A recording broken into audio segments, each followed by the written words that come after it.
जय हिंद एवरीवन। आज हम लोग क्लास 12 का चैप्टर नंबर 1 का शॉर्ट नोट्स बनाएंगे कि शॉर्ट नोट्स आखिर में बनाएंगे कैसे। शॉर्ट नोट्स का मतलब यही होता है कि आप लोगों ने जो 8-10 पेज का एक पेज पर एक चैप्टर पढ़ा है उस चीज को कैसे हम लोग एक पेज में करेंगे। ऐसे ही हम लोग बारी बारी से सभी चैप्टर को करते जाएंगे। तो चैप्टर नंबर 1 हम लोग पढ़ लिए, अब उसका क्या बनाएंगे, शॉर्ट नोट्स बनाएंगे। शॉर्ट नोट्स कैसे बनाए, शॉर्ट नोट्स यही होगा कि मान लो उसका कंज्यूम भाग की उस पूरी का हम लोग की संक्षिप्त में कैसे पढ़ ले। तो आइए देखते हैं। तो हम लोगों ने चैप्टर नंबर 1 में इन 6 चीजों के बारे में पढ़ा। विद्युत आवेश, कूलॉम का नियम, विद्युत क्षेत्र, द्विध्रुव आघूर्ण और बल आघूर्ण, इन 6 चीजों के बारे में हम पढ़े थे। अब इन 6 चीजों को बारी बारी से देखेंगे इनमें क्या क्या हम पढ़े थे। जिसे हम लोग विद्युत पढ़े थे, तो फर्स्ट नंबर आप लोग जब यहाँ लिखिए ऊपर short note chapter number 1, chapter number 1 का नाम भी लिख सकते हैं कि विद्युत आवेश तथा क्षेत्र, उसका नाम भी लिख सकते हैं। उसमें हम लोगों ने फर्स्ट नंबर क्या पढ़ा, विद्युत पढ़ा। अब विद्युत पढ़ा तो इसमें हम लोगों ने क्या, इसका डेफिनेशन देखा, परिभाषा। जब आपको परिभाषा नहीं आई है तो वहीं पर परिभाषा इसका लिख सकते हैं, परिभाषा लिख सकते हैं। और सेकंड में इसका क्या लिख सकते हैं, खोज, खोज किसने किया था। तो इससे रिलेटेड हमने 2 जानकारी लिया था, परिभाषा और खोज। बोलोगे तो परिभाषा हम बोल देंगे, लिखेंगे नहीं, यहाँ बोल देंगे। देखो हमको याद है कि विद्युत किसे कहते हैं, तो विद्युत एक ऊर्जा है जो किससे उत्पन्न होता है, आवेश से उत्पन्न होता है। उसी चीज को हम क्या बोलते हैं, विद्युत बोलते हैं। अब इसका खोज किसने किया था, तो बेंजामिन फ्रैंकलिन ने किया था। तो एक शॉर्ट नोट्स में क्या बनाएंगे, विद्युत लिख देंगे यहाँ पे फर्स्ट नंबर पे, विद्युत। अब यहाँ पर इसका डेफिनेशन नहीं लिखेंगे, खाली लिखेंगे खोज। कौन, बेंजामिन बेंजामिन फ्रैंकलिन फ्रैंकलिन। बस विद्युत के बारे में जानकारी समाप्त हुई। मतलब शॉर्ट नोट्स में कभी हम लोग डिफिनीशन नहीं लिखेंगे, खाली जो चीज हम लोग मान लो एक्स्ट्रा जानते हैं वही चीज लिखेंगे। डिफिनीशन आप लोग को लॉन्ग नोट्स में लिखना है, डिफिनीशन शॉर्ट नोट्स में नहीं लिखना है। अब 2 नंबर पर क्या, आवेश। 2 नंबर पर आवेश हम पढ़े थे। अब देखो यहाँ भी इसके बारे में क्या पढ़े थे, इसका परिभाषा पढ़े थे, परिभाषा पढ़े थे। एंड इसको किसी चीज से सिंबल करते हैं, इसका SI मात्रा की ये सब चीज पढ़े थे। उस सब चीज को यहाँ लिखेंगे, ना कि यहाँ क्या लिखेंगे, परिभाषा लिखेंगे। परिभाषा लॉन्ग नोट्स में लिखा जाता है, शॉर्ट नोट्स में नहीं लिखा जाता है। तो आवेश के बारे में हमने क्या जानकारी दिया था कि आवेश का सिंबल Q होता है, आवेश का सिंबल Q होता है। इसका SI मात्रा क्या, कूलॉम होता है, SI मात्रा कूलॉम होता है। इसकी बीमा क्या होती है, AT होती है, इसकी बीमा AT होती है। ये तीन जानकारी किसके बारे में थी, आवेश के बारे में। आवेश का संकेत Q, इसका SI मात्रा कूलॉम और इसकी बीमा AT। बस हो गया, यहां ऐसे लिखेंगे Q का SI मात्रक क्या, Q का SI मात्रक कूलॉम। डेफिनेशन आप लोगों को फिर रिकॉल कराते हैं, इसका डेफिनेशन क्या होता है। डेफिनेशन आवेश किसे कहते हैं, तो आवेश मान लो यहाँ Q होगा तो ये चारों तरफ क्या उत्पन्न करेगा, E उत्पन्न करेगा और B उत्पन्न करेगा तथा अनुभव भी करेगा। B का मतलब चुंबकीय क्षेत्र, E का मतलब विद्युत क्षेत्र। तो वैसी वस्तु जो क्या विद्युत क्षेत्र तथा चुंबकीय क्षेत्र उत्पन्न करती है उसी वस्तु को क्या बोलते हैं, आवेश बोलते हैं। समझ में आया, आवेश किसे बोलते हैं कि वैसी वस्तु, वैसा पदार्थ जो क्या अपने चारों तरफ इलेक्ट्रिक फील्ड यानी विद्युत क्षेत्र तथा चुंबकीय क्षेत्र उत्पन्न करता है तथा अनुभव करता है, उस चीज को हम लोग क्या बोलते हैं, आवेश बोल देते हैं। क्लियर हुआ, आवेश किसे कहते हैं। अब आवेश को क्यों से सूचित करते, देखो परिभाषा नहीं लिखेंगे। जब आपको याद जिसे नहीं पड़े तो आप पीछे जब पलट कर देखिएगा तो वहां आप लोग को डिफिनेशन लिखा होगा। जैसे यहाँ आवेश आएगा तो इसका मतलब क्या होगा, जैसे हम भी आवेश है तो हम चारों तरफ क्या उत्पन्न करेंगे, विद्युत क्षेत्र तथा चुंबकीय क्षेत्र उत्पन्न करेंगे। उसी चीज को क्या बोल देंगे, आवेश। आवेश का सिंबल क्या लिखेंगे हम लोग, मान लो फिजिक्स में यूज करने की बात आएगी तो क्यू लिखेंगे। और इसका SI मात्रक जब लिखेंगे तो क्या लिखेंगे, कूलॉम लिखेंगे। और वैसे ही क्यू की बीमा, क्यू की बीमा क्या होगा, AT। AT होगा। तो ये 3 चीज है, आवेश का डेफिनेशन नहीं लिखेंगे, यहाँ पर 3 चीजें हो गया। अब सेकेंड में हम लोग पढ़े थे क्या, इसका गुण। तो गुण में कम से कम आप कितना गुण याद रखिए, 3 से 5 के बीच में, चाहे 3 मिनिमम 5 मैक्सिमम। हमने तो 8 लिखवाया था, 9 लिखवाया था। आप लोग मिनिमम कितना याद कर सकते हैं, 3, और मैक्सिमम कितना, 5। लेकिन गुण तो हम बोले तो वहां छोड़ने वाली चीज नहीं। लेकिन मान लो एग्जाम के व्यू से कर रहे हैं तो कितना, 3 या 5 कर सकते हैं, 3 या 5 कर सकते हैं। 3 में कौन कर सकते हैं, आवेश का होता है हमेशा संरक्षित रहता है, आवेश का होता है संरक्षित रहता है। फर्स्ट गुण नंबर में देखो संरक्षित, अब ऐसे लिखेंगे आवेश हमेशा संरक्षित रहता है। लॉन्ग नोट्स में दिख जाएगा गुण नंबर 1 की आवेश संरक्षित होता है। आवेश क्या होता है? क्वांटाइज, क्वांटाइज होता है कौन? आवेश क्वांटाइज होता है। फिर हम लोग थर्ड नंबर में क्या लिखेंगे? विरामावस्था में आवेश क्या क्या उत्पन्न करता है? ओनली, केवल क्या उत्पन्न करता है? विद्युत क्षेत्र उत्पन्न करता है। मान लो अगर Q किस में है? विरामा में, तो ये क्या उत्पन्न करेगा? ओनली ई को उत्पन्न करेगा। गुण नंबर 3। फिर गुण नंबर 4 में क्या बोल सकते हैं कि अगर आवेश को एक समान रूप से गति करा दिया जाए या अचर वेग से गति करा दिया जाए तो क्या क्या उत्पन्न करेगा? ई और बी, ई और बी उत्पन्न करेगा। अचर वेग आप लोगों को क्लियर होगा। अचर वेग का मतलब क्या होता है? यानी बी का मान कभी बदलेगा नहीं, हमेशा फिक्स रहेगा। फिर 5 नंबर में गुण में क्या बोल सकते? क्यू अगर अचर ना होकर चर हो जाए, चर वेग हो जाए तो क्या उत्पन्न करेगा? ईएमडब्ल्यू, इलेक्ट्रोमैग्नेटिक वेव, ईएमडब्ल्यू उत्पन्न करेगा। तो ये 5 गुण याद कर सकते हैं। फिर से बोल देते हैं। आवेश हमेशा क्या होता है? संरक्षित होता है। इसका मतलब क्या होता है? आवेश को ना उत्पन्न किया जा सकता है, ना ही विनाश किया जा सकता है, केवल इसे एक रूप से दूसरे रूप में बदला जा सकता है। इसका मतलब ये होता है। फिर क्वांटाइज का मतलब आवेश हमेशा क्या होता है? क्वांटाइज। क्वांटाइज का मतलब अगर हम पे आवेश है तो हमेशा आवेश एक होगा, दो होगा, तीन होगा, चार होगा, पांच होगा, छह होगा, सात होगा, ऐसे होगा तो पूर्ण गुणज के रूप में होता है। तो इसी वर्ड को, इसी गुण को क्या बोलते हैं? क्वांटाइज बोलते हैं। फिर आवेश जब विरामा में होगा तो विद्युत क्षेत्र उत्पन्न करेगा। आवेश जब अचल वेग से चलेगा तो विद्युत क्षेत्र तथा चुंबकीय क्षेत्र दोनों उत्पन्न करेगा। आवेश अगर चर वेग से चलेगा, चर का मतलब जो बदलने वाला, तो ईएमडब्ल्यू यानी विद्युत चुंबकीय तरंग को उत्पन्न करेगा। तो हम लोगों ने आवेश के बारे में देख लिया। अब आवेश में ये दो चीज आता है, क्वांटाइज, थोड़ा सा उसके बारे में देख ले। देखो हमने विद्युत देख लिया, आवेश देख लिया। आवेश के बारे में 6 जानकारी, यहाँ 3 और यहाँ 5। ये गुण था किसका? आवेश का। अब आते हैं एक, ये होता है क्वांटाइज।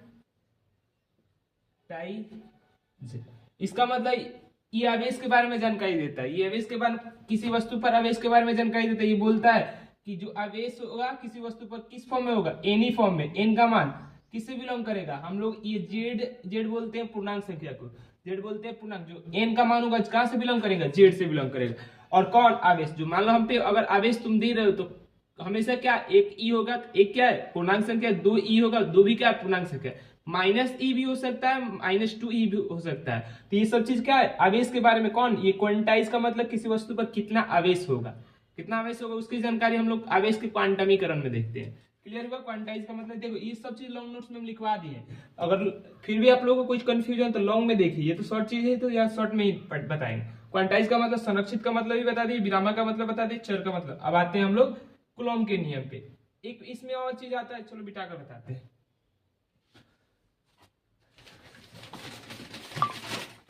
बिठा दे। देखो जब आवेश पढ़ रहे थे तो किसी वस्तु को क्या करने? आवेशन की विधियां भी पढ़ रहे थे कि किसी वस्तु को कैसे आवेशित कर सकते, उसी चीज को क्या बोलते हैं? आवेशन। जैसे मान लो हम पे चार्ज ले, हम पे कैसे आवेश लाओगे? तो इसमें 6 विधि पढ़े थे, 1 2 3 4 5 और 6 विधि पढ़े थे। हम 3 विधि लिखेंगे, 3 विधि आप लिखिएगा। 3 विधि में भारी वाला हम लिख देते हैं, आसान वाला आप लिखिएगा। आप लोग पढ़े होंगे तो लिख सकते हैं, कोई दिक्कत नहीं, कमेंट में लिखिएगा 3 विधि कौन सी। तो 3 विधि में हम, चलो, प्रकाश, विद्युत उत्सर्जन, फिर क्षेत्र उत्सर्जन। भारी वाला हम लिख देते हैं, कोई दिक्कत नहीं, आसान वाला ही आप लिखिए। क्षेत्र उत्सर्जन, फिर तापीय उत्सर्जन। चलो चौथा भी लिख देते हैं हम लोग, क्या? घर्षण। उसके बाद 2 आप लिखिएगा, 2 कौन सी विधि है जो किसी वस्तु को क्या कर सकती है? आवेशन करती है। और इसका जवाब आप लोग कमेंट में दीजिएगा। अगर पढ़ेंगे अच्छे से तो जवाब दे सकते हैं कि आवेशन की 2 कौन सी विधियां होती है। 5वां 6ठा नंबर और छोटा छोटा है, इंग्लिश और हिंदी दोनों में आप टाइप करके लिख सकते हैं, कोई दिक्कत नहीं। तो आवेशन की 6 विधियां होती है, हमने 4 विधियां लिख दिया, 2 विधि आप लोगों को होमवर्क या कमेंट बॉक्स में लिखने के लिए दे दिए। क्लियर हुआ? अब हम लोगों ने विद्युत पढ़ लिया, आवेश पढ़ लिया। अब कूलॉम का नियम देख लेते हैं।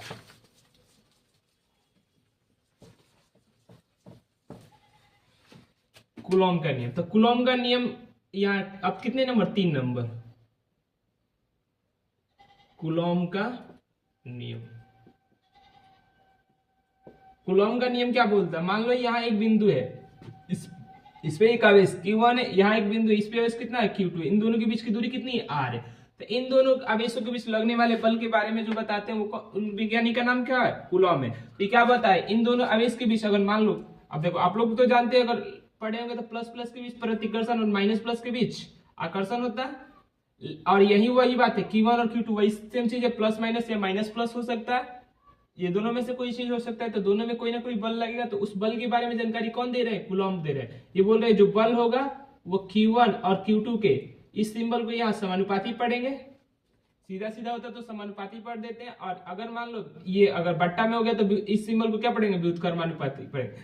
तो देखो ये आर क्या है? दूरी है, दोनों आवेश के बीच की दूरी है, और इसका क्या की है? वर्ग की है। तो बोल रहे हैं पहला कथन में जो बल होगा दोनों आवेश के गुणनफल के समानुपाती तथा दूरी के वर्ग के आई सिंबल को बोलेंगे व्युत्क्रमानुपाती होता है जो बल होता है। क्लियर होता है? क्लियर हुआ? आपका कूलम का नियम देखो, कूलम का नियम क्या बोलता है? दो बिंदु आवेश के बीच लगने वाला जो ये एफ है यानी बल है, वो दोनों आवेशों का क्या होता है? गुणनफल के समानुपाती तथा बीच की दूरी के वर्ग के व्युत्क्रमानुपाती होता है। यही चीज को क्या बोलते हैं? कूलम का नियम बोलते हैं। तो नियम को लिखित फॉर्म में लिख देने के बाद पूछेगा कूलम का नियम लिखे तो लिख दीजिए। उसके बाद अगर समझाने को बोले तो ये डायग्राम आपको बनाना पड़ेगा, ये डायग्राम बनाना पड़ेगा। यहाँ Q1 एक बिंदु पर हो जाएगा, मान लो इस बिंदु का नाम ए दे दीजिए, इस बिंदु का नाम बी। ए पर Q1 है, बी पर Q2 है, उन दोनों के बीच R है, उन दोनों के बीच जो बल होगा ऐसे फॉर्म में होगा कि F जो होगा Q1 और Q2 के समानुपाती और F व्युत्क्रमानुपाती होगा 1/r² के। अब देखो इस चीज को मर्ज कर ऐसे लिखा जाता है कि Q1 Q2 बटा R। फिजिक्स में जब भी ये समानुपाती का सिंबल या व्युत्क्रमानुपाती का सिंबल हटता है तो एक नियतांक आता है, यहाँ पर नियतांक K आया है, और इस K का हम लोग बोल सकते हैं कूलम्बिक नियतांक या विद्युत स्थैतिकी नियतांक। फिर से बोल रहे हैं K को क्या बोल रहे हैं? वैद्युत स्थैतिकी नियतांक। क्लियर हुआ? देखो बोलने में हो सकता है अंग्रेजी वर्ड थोड़ा सा बोलने में आप लोगों को लटपटा सकते हो, इधर उधर हो सकता है, कोई दिक्कत नहीं। इस चीज को हम क्या बोल रहे हैं? वैद्युत स्थैतिकी नियतांक। ये F का एकदम अल्टीमेट मान हो जाएगा। अगर कहीं भी आपको बल निकालना है तो ये फॉर्मूला लगाइए, किन दोनों दो आवेशों के बीच क्या निकालना है? बल निकालना है, तो ये फॉर्मूला लगाइए, आप लोगों को ऑटोमेटिक जो चीज आएगा वही बल होगा, वही बल होगा। इस बल का नाम वैद्युत स्थैतिकी बल होगा। मिटा दे, ये कूलम का नियम हो गया। अब इसके के बारे में थोड़ी जानकारी ले लेते हैं। अब देखो कूलम का नियम इतना ही पूछा जाता है, कूलम का नियम लिखिए तथा क्या समझाइए। तो समझाने में ये चित्र बनाकर इतना लिख सकते हैं तो वो समझ जाएगा कि एग्जामिनर आप भी क्या बोल रहे हैं, एग्जामिनर खुद समझ जाएगा। तो क्लियर लिख भी दिए और समझा भी दिए। फिर एक चीज होता है कि इसी नियम की सहायता से आप किसका डिफिनेशन दे दीजिए? एकांक आवेश का डिफिनेशन दे दीजिए। तो एकांक आवेश का डिफिनेशन देने के लिए जो मान लो ये दूरी होगा उसको क्या मान लेंगे? 1 मीटर, और जो बल होगा उसको क्या मान लेंगे? 9 × 10⁹ न्यूटन। अब देखो दो आवेश 1 मीटर दूरी पर उपस्थित हो और उनके बीच लगने वाला वैद्युत स्थैतिकी बल कितना हो? 9 × 10⁹, तब उन दोनों आवेश को क्या बोलते हैं? एकांक आवेश बोलते हैं। क्लियर हुआ? एकांक आवेश अगर कोई पूछे तो बता दीजिए कि 1 मीटर दूरी पर स्थित दो आवेश के बीच लगने वाला वैद्युत स्थैतिकी बल कितना हो? 9 × 10⁹ न्यूटन हो, तब उन दोनों आवेश को एकांक आवेश कहते हैं।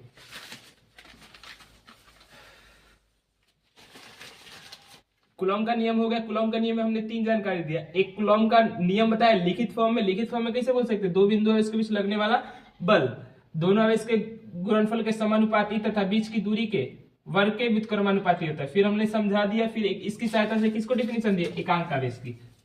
अब देखो अब इसमें एक चीज आया था इसकी का नाम बार बार छिप के बोले थे, क्या होता है? वैद्युत स्थैतिक नियतांक।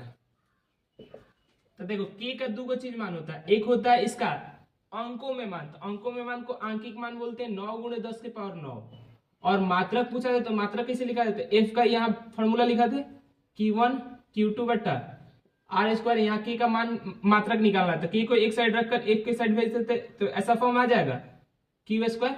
तो F का मात्रक आप लोगों को मालूम है न्यूटन होता है, R का मात्रक मीटर होता है, और Q का मात्रक अभी तुरंत बढ़ता है कूलम होता है। तो कूलम का क्या करना था? स्क्वायर। यही क्या हो जाएगा? K का मात्रक। तो K का मात्रक न्यूटन मीटर स्क्वायर प्रति कूलम। अब देखो ये क्या हुआ? K का अंकों में मान, K यानी विद्युत स्थैतिकी नियतांक का अंकों में मान ये होता है। फिर आता है अचर पद में मान। अचर पद में देखिएगा इसका मान होगा 1/4πε0, 1/4πε0, और K यानी 1/4πε0, और K यानी यही अंक वाला 9 × 10⁹। देखिए कभी कभी हम लोग लिखेंगे K, कभी कभी लिखेंगे 1/4πε0, कभी कभी लिखेंगे 9 × 10⁹ न्यूटन मीटर स्क्वायर प्रति कूलम स्क्वायर। फिर यहाँ एक और चीज आता है, इस चीज को क्या बोलते हैं? देखो यहाँ इसको बोलते हैं विद्युतशीलता। किसकी विद्युतशीलता? हवा की विद्युतशीलता या निर्वात की विद्युतशीलता। निर्वात की विद्युत, जैसे देखो कभी कभी कोई जन्म लेता है तो उसका नामकरण किया जाता है, तो वैसे ही फिजिक्स में कुछ जन्म लेता है तो उसका नामकरण किया जाता है। जैसे मान लो समानुपाती का सिंबल हटा है तो यहाँ किया है, तो उसका नाम वैज्ञानिकों ने क्या रख दिया, वैद्युत अस्थितिकी बल, और उसका दो चीज बोल दिया कि उसका अंकों में मान होगा 9 × 10⁻9, और अचर पद में मान कितना होगा 1/4πε0, ये होगा अचर पद में। तो तीनों तो सेम चीज है, इसको इसके इक्वल ये बोलो या इसके इक्वल ये बोलो, जैसा जहां यूज होगा वैसा कर लेंगे लो। फिर इसमें एक ये वर्ड आया, तो इसका भी नाम उन्होंने बोल दिया कि ये निर्वात की विद्युतशीलता है। तो सर निर्वात की विद्युतशीलता का मतलब क्या होता है, तो निर्वात की विद्युतशीलता ये कुछ नहीं है, ये एक प्रकार का मान है, ये एक प्रकार का मान है। अंकों में 1 2 3 4 5 6 7 कुछ भी हो सकता है। तो इसका मान निर्धारित किया, किसका, निर्वात की विद्युतशीलता का मान वैज्ञानिकों ने निर्धारित किया, कितना होता है, एप्सिलॉन नॉट का मान 1 होता है।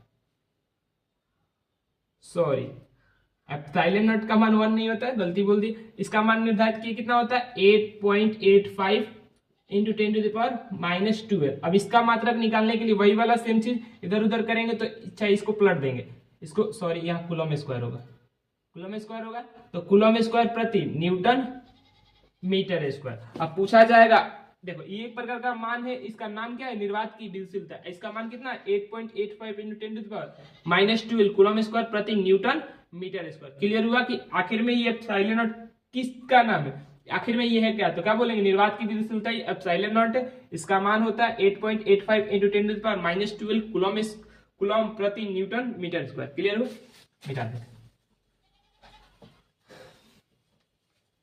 अब देखो दो सिंबल के साथ आप लोगों में कभी कभी बुक में दिया होगा। अभी कूलम का नियम में हम 4-5 जानकारी ले रहे हैं कि आखिर में उसमें एक एक वर्ड आने वाला चीज क्या क्या है। देखो कभी कभी ऐसा फॉर्म में आता है, कभी कभी ऐसा फॉर्म में आता है, कभी कभी ऐसा फॉर्म में आता है। तो अभी आप लोगों ने जाना कि इस चीज को क्या बोलते हैं, निर्वात की विद्युतशीलता।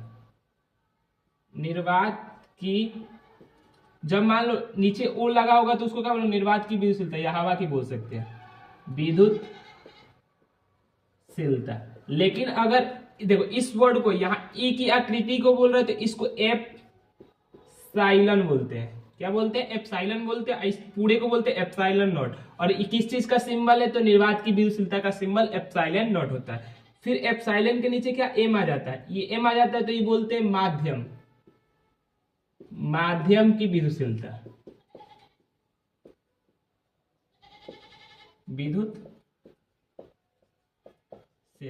फिर एप्सिलॉन आ जाता है तो आर का मतलब सापेक्ष, रिलेटिव बोलते हैं, तो इसको बोलते हैं सापेक्ष विद्युतशीलता, सापेक्ष विद्युतशीलता। अब देखो इसका जानकारी आप लोगों को अभी तुरंत दी। इसका मान कितना, इसका मान निर्धारित किया गया है, इसका मान होता है 8.85 × 10⁻−12 कूलम स्क्वायर प्रति न्यूटन मीटर स्क्वायर। इसकी जानकारी यहां दे दी इतना। अब देखो एग्जाम में दो ही चीज पूछा जाता है कि आप बताइए कि एप्सिलॉन नॉट, अब बुक में दिया होगा एप्सिलॉन नॉट का मतलब आप लोग समझेंगे कि वहां किस चीज को संबोधित कर रहा है। तो निर्वात की विद्युतशीलता का इसका मान कितना होता है 8.85 × 10⁻−12 कूलम प्रति न्यूटन मीटर स्क्वायर। अब इसकी सहायता से आप लोग बीमा निकाल सकते हैं। बीमा निकालने का सिंपल तरीका, ए का बीमा होता है एटी का स्क्वायर और नीचे MLT-2 मीटर का एल स्क्वायर। इधर ऊपर नीचे कीजिएगा, जो बीमा आएगा वही किसकी बीमा हो जाएगी, एप्सिलॉन नॉट की बीमा हो जाएगी। अब देखो एप्सिलॉन एम को क्या बोलते हैं, माध्यम की विद्युतशीलता, और एप्सिलॉन आर को क्या बोलते हैं, सापेक्ष विद्युतशीलता। इसका मान निर्धारित नहीं किया गया, जैसे जैसे माध्यम होगा वैसे वैसे इसका मान होगा। तो खाली अगर एप्सिलॉन एम आएगा तो उसको पढ़ेंगे क्या, माध्यम की विद्युतशीलता। समझ में, एप्सिलॉन एम आएगा तो क्या पढ़ेंगे, माध्यम की विद्युतशीलता। जब आएगा तो उसके इक्वल हम क्या पुट करेंगे, अभी तुरंत जानकारी मिल जाएगा। और एप्सिलॉन आर आएगा तो क्या पढ़ेंगे, सापेक्ष विद्युतशीलता। देखो सापेक्ष विद्युतशीलता का आप लोगों में हो सकता है क्या पूछ दे, परिभाषा भी पूछ दे। तो जो अगर मान लो डिटेल में पढ़ा हो परिभाषा इसका जानता है कि सापेक्ष विद्युतशीलता को ईआर बोलते, ईआर होता है ईएम बट्टा एप्सिलॉन एम बट्टा एप्सिलॉन नॉट। अब देखो एप्सिलॉन एम और एप्सिलॉन नॉट का क्या है, अनुपात को क्या बोलते हैं, सापेक्ष विद्युतशीलता। पूछा जाएगा परिभाषा तो दे सकते हैं कि माध्यम की विद्युतशीलता तथा निर्वात की विद्युतशीलता के अनुपात को क्या बोलते हैं, सापेक्ष विद्युतशीलता। क्लियर हुआ, यही चीज बोलते हैं। अब देखो इसका मान निर्धारित किया गया है क्या, सापेक्ष विद्युतशीलता। ऐसा पूछा जाता है, बताओ किसका, हवा का सापेक्ष विद्युतशीलता। हवा का ईआर का मान कितना था, हवा का सापेक्ष विद्युतशीलता का मान कितना था, 1 होता है। और ये एप्सिलॉन नॉट अलग है, ईआर अलग है। और पूछा भी जाता है कि इसका एसआई मात्रक क्या है, तो ऊपर दिख रहा है कि ऊपर भी एप्सिलॉन है नीचे भी एप्सिलॉन है, तो इसका एसआई मात्रक कुछ नहीं आएगा। ये एक प्रकार का अंक, प्योर अंक है, और ये अंक नहीं है, एक प्रकार की भौतिक राशि। उस भौतिक राशि का क्या नाम है? निर्वात की विद्युतशीलता। अब भौतिक राशि किसे बोलते हैं? तो जिसमें क्या आ जाए, एक नंबर आ जाए और यूनिट आ जाए, उस चीज को क्या बोलते हैं? भौतिक राशि बोलते हैं। क्लास 11th में जो पढ़े होंगे उनको मालूम है कि एक नंबर और यूनिट आ जाता है तो उसको क्या बोलते हैं? फिजिकल क्वांटिटी यानी भौतिक राशि बोलते हैं। आप देखो तो यहाँ एक अंक आ गया और उसके साथ मात्रक आ गया, तो ये चीज एप्सिलॉन नॉट क्या हो जाएगी? भौतिक राशि। उस भौतिक राशि का नाम क्या है? निर्वात की विद्युतशीलता। वैसे ही लेकिन देखो एप्सिलॉन नॉट 1 है, ये एक प्रकार की भौतिक राशि नहीं, एक प्रकार का अंक है, एक प्रकार का है अंक है। इसका मान निर्धारित किया गया। जैसे आप लोगों को पूछा जाएगा कि हवा की सापेक्ष विद्युतशीलता कितना होते हैं, तो याद रखेंगे कितनी होती है? 1। और वैसे ही पूछा जाएगा पानी की सापेक्ष विद्युतशीलता कितनी होती है, तो 81 होती है। अब धातु की पूछा जाता है, धातु की ईयर कितना होता है? इन्फिनिटिव यानी अनंत। ये तीन चीजें याद रखेंगे, आप लोग एग्जाम में 1 मार्क्स में पूछा भी जाता है कि पानी की बताओ सापेक्ष विद्युतशीलता कितनी होती है। अब देखो यहां से इसका डिफिनीशन आप लोगों को फिर से बोल देते हैं। ईएम एप्सिलॉन एम बटा एप्सिलॉन नॉट के अनुपात को क्या बोलते हैं? सापेक्ष विद्युतशीलता। आप लोग डिटेल में भी लिख सकते हैं। तो इस इतनी बार जानकारी हम लोग कूलॉम के नियम में पढ़े थे। अगर फिर भी दिक्कत करें तो कमेंट जरूर कीजिएगा कि हमने ये जानकारी छोड़ दी है। मिटा दें। कूलॉम का नियम भी खत्म हो गया। अब हम लोग विद्युत क्षेत्र आते हैं। विद्युत क्षेत्र चौथा नंबर में देखो एक पेज का होगा, आप लोग देखिएगा तो एक पेज का होगा, बारी बारी से लिखिएगा, एक पेज से ज्यादा नहीं जाएगा, एक पेज से ज्यादा नहीं, बारी बारी से सबको लिखेंगे। फिर हम लोग विद्युत क्षेत्र, तो विद्युत क्षेत्र का भी डिफिनीशन वही होगा। इसका परिभाषा यहाँ नहीं लिखेंगे। विद्युत क्षेत्र किसे कहते हैं अगर नहीं मालूम है तो फिर हम लोग डिटेल में जाएंगे, डिटेल में विद्युत क्षेत्र किसे कहते हैं। फिर भी यहाँ बता देते किसी आवेश के चारों तरफ वह क्षेत्र जिसमें का किसी अन्य आवेश पर क्या विद्युत अस्थितिकी बल आरोपित करता है, उसी क्षेत्र का नाम क्या होता है? विद्युत क्षेत्र होता है। फिर भी जानकारी अगर डिटेल में जाना तो लॉन्ग वीडियो के पास ही जाना पड़ेगा। हम तो यहाँ शॉर्ट बता रहे हैं, तो शॉर्ट में क्या विद्युत क्षेत्र में क्या क्या जानकारी थी? एक था इसमें विद्युत क्षेत्र की तीव्रता यानी इसकी ताकत, विद्युत क्षेत्र की ताकत बताने के लिए इसकी तीव्रता के पास जाएंगे। विद्युत क्षेत्र की तीव्रता, इस पूरी का सिंबल वैज्ञानिकों ने निर्धारित किया, कितना क्या लिखेंगे? ई लिखेंगे।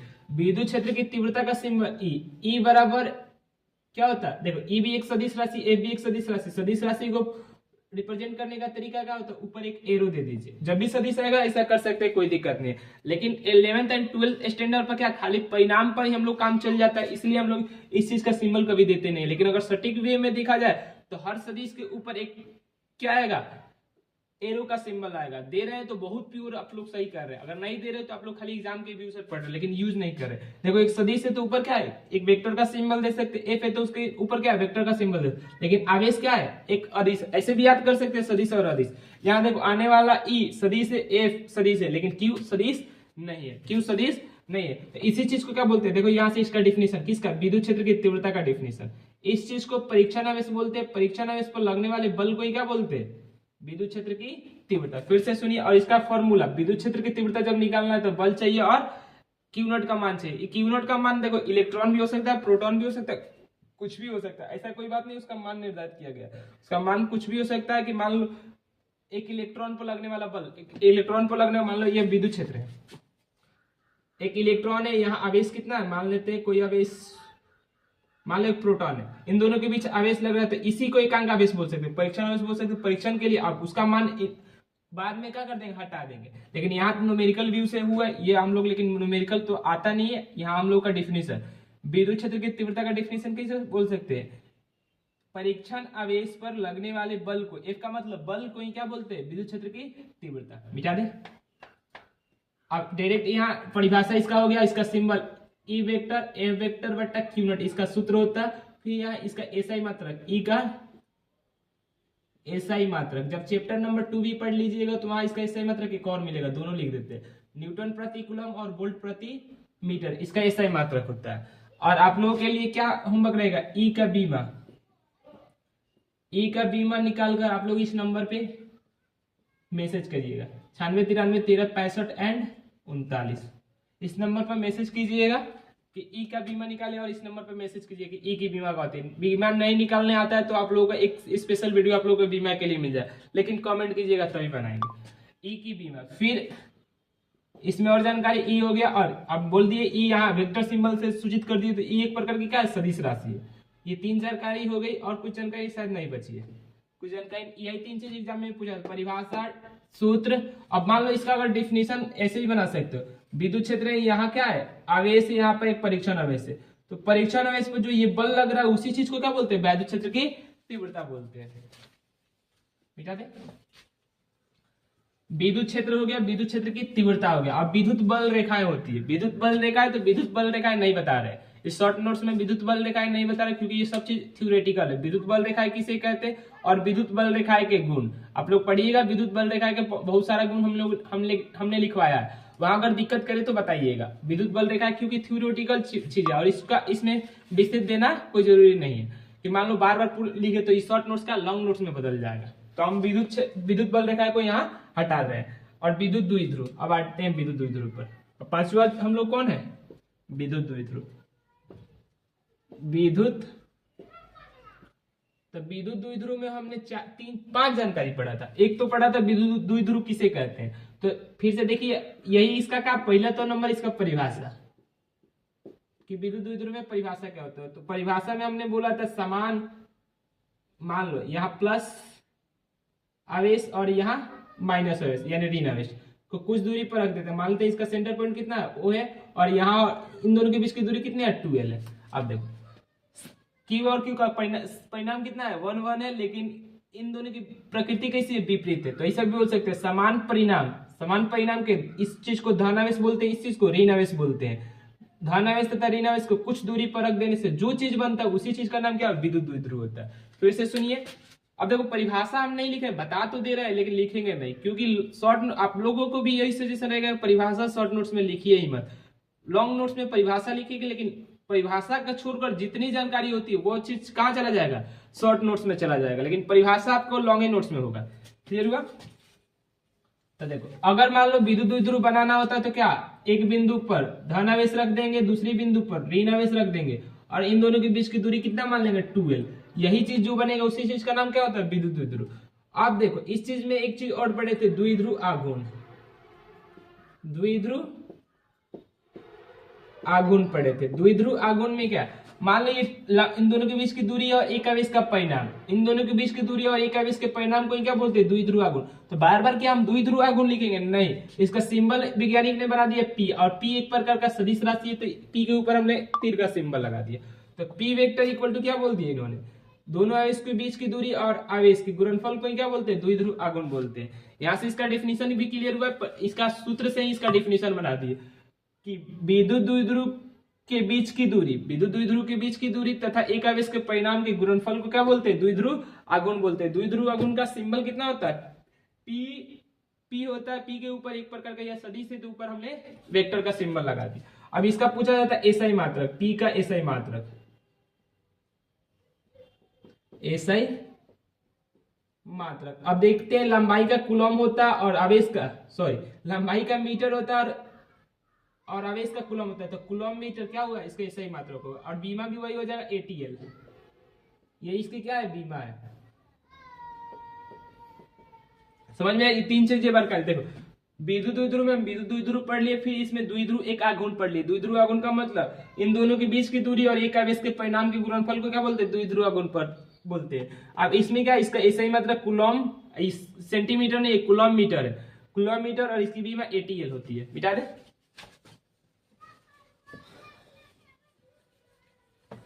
अब देखो फिर विद्युत द्विध्रुव में एक और पढ़े थे, इस पे तीव्रता, विद्युत द्विध्रुव।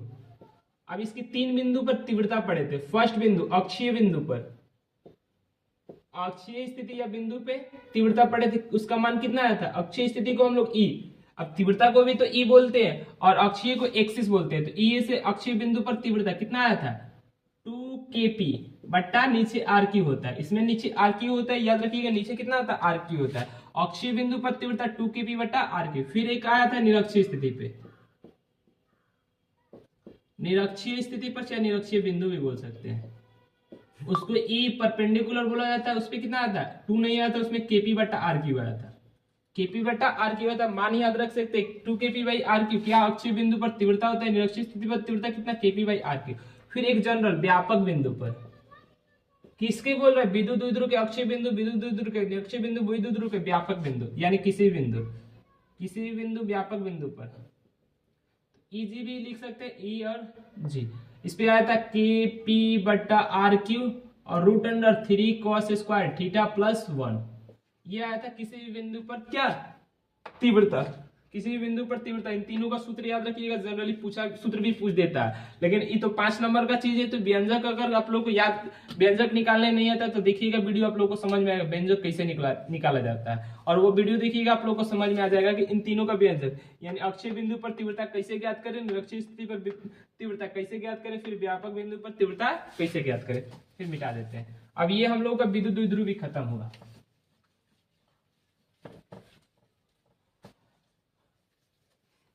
आप देखो बल आघूर्ण, एक चीज बल आघूर्ण 6 नंबर है। बल आघूर्ण देखो, बल आघूर्ण की जगह बल आघूर्ण नहीं लिखते, एक सिंबल टाउ लिखते हैं। इस जेड का सिंबल के जैसा है, इसको क्या बोलते हैं, टाउ बोलते हैं। टाउ बराबर क्या होता है, बल गुणे अभिलंब दूरी, अभिलंब दूरी। तो हम लोग 12th में क्या पढ़े थे, 12th में पढ़े थे एक समरूप विद्युत क्षेत्र होगा, उसमें अगर द्विध्रुव को घुमाने में जो, मतलब द्विध्रुव पर क्या ज्ञात करना था, बल आघूर्ण। तो मान लो समरूप विद्युत क्षेत्र में विद्युत द्विध्रुव पर बल आघूर्ण, विद्युत द्विध्रुव, समरूप विद्युत क्षेत्र में विद्युत द्विध्रुव पर बल आघूर्ण यानी टाउ। तो यहाँ टाउ इक्वल टू कितना आया था, PE sin थीटा। अब देखो यहाँ भी सदिश से रिप्रेजेंट कर सकते हैं। अब ये भी तो यहाँ है तो परिणाम लिखे, अगर सदिश में तो ऐसा लिखना पड़ेगा, Z vector P vector cross E vector, ऐसा लिखना पड़ जाएगा अगर। लेकिन यहाँ ही परिणाम को सूचित कर रहा है, साइन थीटा ले लिए इन दोनों का कोण जो भी होता है, लेकिन यहाँ दोनों क्या सदिश है, P सदिश और E सदिश, और ये भी क्या एक प्रकार का सदिश है, कौन, बल आघूर्ण। अब कोई पूछेगा बल आघूर्ण का मतलब क्या होता है, तो एक प्रकार का ये बल होता है जो क्या दिखाता है, घूर्णन प्रभाव। घूर्णन का मतलब जो डांस करता है उसी गति को घूर्णन गति बोलते हैं। तो बल आघूर्ण का मतलब समझ में, और ये भी चीज क्लियर हुआ। तो हम लोग का चैप्टर नंबर 1 संभवतः पूरा का पूरा हम लोग एबीसी बुक का चैप्टर नंबर 1 में आने वाले सारे कंसेप्टों को पढ़ लिया। एक सतत आवेश आता है जिसे रेखीय आवेश घनत्व, वो भी बता देते हैं, वही बता देते हैं। चलो 7 नंबर में आवेश वितरण,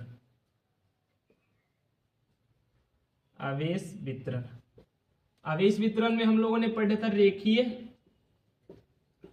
आवेश घनत्व, रेखीय आवेश।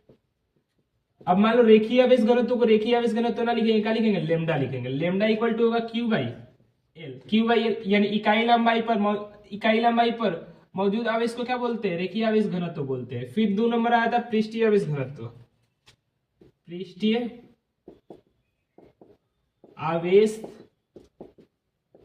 घनत्व, इस चीज का सिंबल होता है सिग्मा। रेखीय आवेश घनत्व का सिंबल लेमडा, इस चीज का सिंबल सिग्मा इंटू ए। इकाई क्षेत्रफल में मौजूद आवेश को क्या बोलते हैं। अब देखो इसका क्या पूछा जाता है, ऐसा ही मात्रक, तो कूलम प्रति मीटर भी इसका ऐसा ही मात्रक हो जाएगा। बीमा आप लोग निकाल सकते हैं, कूलम का ATL-1,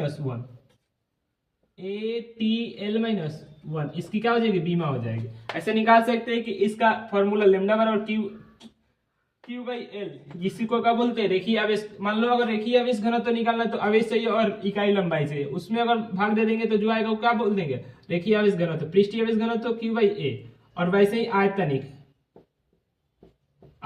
आवेश घनत्व, इस चीज का सिंबल रो होता है, रो इक्वल टू Q/V। और मान लो इकाई आयतन में मौजूद आवेश को ही क्या बोलते हैं, आयतनिक आवेश घनत्व। तो हम लोग का चैप्टर अंततः क्लियर हुआ, अंततः समाप्त भी हुआ। अगर फिर भी आप लोगों को कोई भी चीज छूटा हुआ होगा तो आप लोग कमेंट कीजिएगा, उस छूटे हुए का हम लोग सोल्यूशन इस वीडियो में नहीं हो सकता, अगले वीडियो में हो सकता है कि उस चीज को शॉर्ट नोट जो बताए तो उस चीज को बता दे। तो आप लोग कमेंट जरूर कीजिएगा, और वीडियो आपको अच्छा भी लगा तो अपने दोस्तों के पास शेयर कीजिएगा। और आप लोग का जो 2025 आने वाला एग्जाम है उसका फुल प्रिपरेशन करना चाहते हैं तो इस चैनल को क्या कर सकते हैं, आप लोग सब्सक्राइब कर सकते हैं, क्योंकि इस वीडियो पर ऐसे ही आप लोगों को बहुत बेहतरीन बेहतरीन लेक्चर आपको मिलता ही रहेगा। और आप लोगों को लेक्चर में कोई त्रुटि दिखे तो आप लोग कमेंट में ये भी बता सकते हैं सर त्रुटि यहाँ है। और त्रुटि के लिए तो हमेशा आप लोगों से माफी चाहेंगे कि त्रुटि हम लोग ज्यादा से ज्यादा करेंगे कि गलतियां हमसे ना हो। तो थैंक यू सो मच, आज का यह लेक्चर इतना ही रखते हैं और वीडियो देखने के लिए बहुत बहुत धन्यवाद आप सभी।